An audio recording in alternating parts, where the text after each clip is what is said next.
अपनी श्री के चरणों में कोटि कोटि नमोस्तु नमोस्तु नमोस्तु।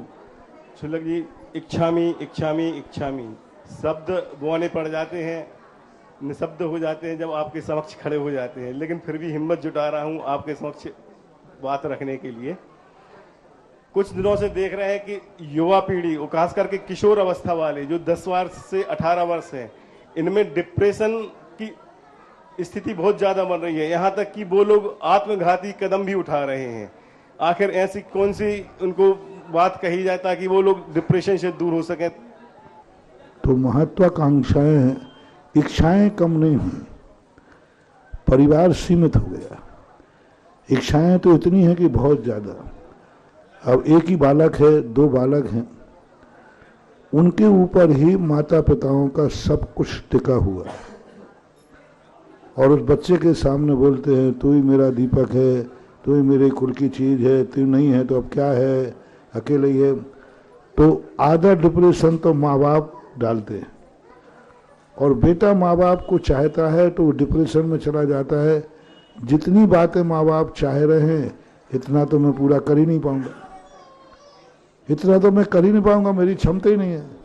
तो अंत में वो सुसाइड करता है।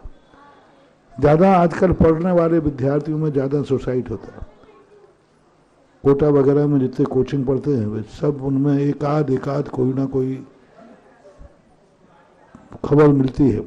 और ये उनके कारण है। एक मैंने ही प्रैक्टिकल किया, एक बच्चा मरने की स्थिति में आ गया, सुसाइड करने जा रहा था।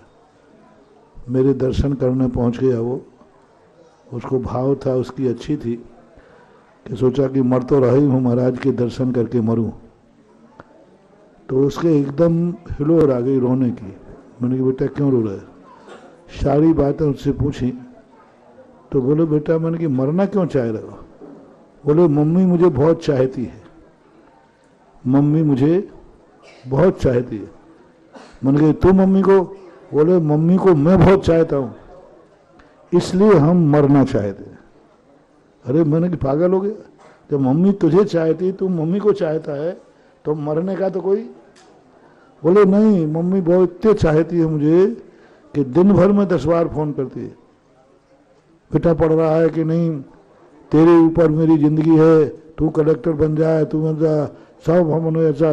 तो अब इतनी भावनाएं उन मम्मी की हमारे ऊपर हैं, और मैं मम्मी को इतना चाहता हूं कि मेरा मन है कि मम्मी की हर भावना में पूरी करूं। लेकिन महाराज जब यहाँ आके कंपटीशन देखा तो मैं मम्मी की भावनाएं पूरी नहीं कर पाऊंगा, और मम्मी की भावना पूरी नहीं कर पाऊंगा तो मम्मी को दुख होगा। इसलिए मैंने सोचा कि भावना के पहले मर जाओ, सुसाइड करना। मैंने उसको रोका, माँ बाप को बुलाया, मैंने कि बच्चा चाहिए और या कलेक्टर बनाने दे। कलेक्टर तो ये बनेगा नहीं, बच्चा और हाथ से जाएगा। तो हमारी इतनी महत्वाकांक्षाएं हो गई हैं। पहले बहुत सारे बच्चे होते थे, 2, 5, 10, कोई बात नहीं, एक नहीं पढ़ेगा तो नहीं पढ़ेगा, तो वो बहुत बड़ा चीज था। आज जो फैमिली प्लानिंग है, इससे डिप्रेशन ज्यादा आ रहा है। और एकाकी परिवार, पहले संयुक्त परिवार होते थे, कोई भी घाटा पाटा लगता था, घर में सब लोग भरा पूरा परिवार है बढ़ जाता था, एक ही टेंशन नहीं करता था। अब परिवार में सिंगल है परिवार, मियाँ बीवी है, अब कोई दुर्घटना करना है तो दोनों ही को टेंशन करना है। तो एकल परिवार, फैमिली प्लानिंग, ये जो है 70% डिप्रेशन में कारण ये 2 हैं। तीसरा कारण है कि हम अपनी कुवत से ज्यादा इच्छाएं पाल लेते हैं। हम पड़ोसी की थाली को देखते हैं कि ये क्या खा रहा है, इसलिए डिप्रेशन बढ़ता है। व्यक्ति ये कहे पड़ोसी क्या खा रहा है, हमें क्या मतलब है, मेरी जठराग्नि कितनी है उतना मुझे खाना है बस। अरे पड़ोसी ने 10 रोटी खा ली तो उसका पेट ऐसा है, अब तेरे से 1 खाई जाती है तो 1 ही पचाओ ना। नहीं, उसने 10 खा ली तो मैं खाऊंगा। स्पर्धा डिप्रेशन का कारण बन रहा है। तीसरा कारण। चौथा कारण है व्यक्ति का कि व्यक्ति आकाश में उड़ना चाहता है और जमीन पे चलने की ताकत नहीं है। तो इस कारणों से अपने आप को हमारे आचार्यों ने एक बहुत अच्छा दिया था, संतोष।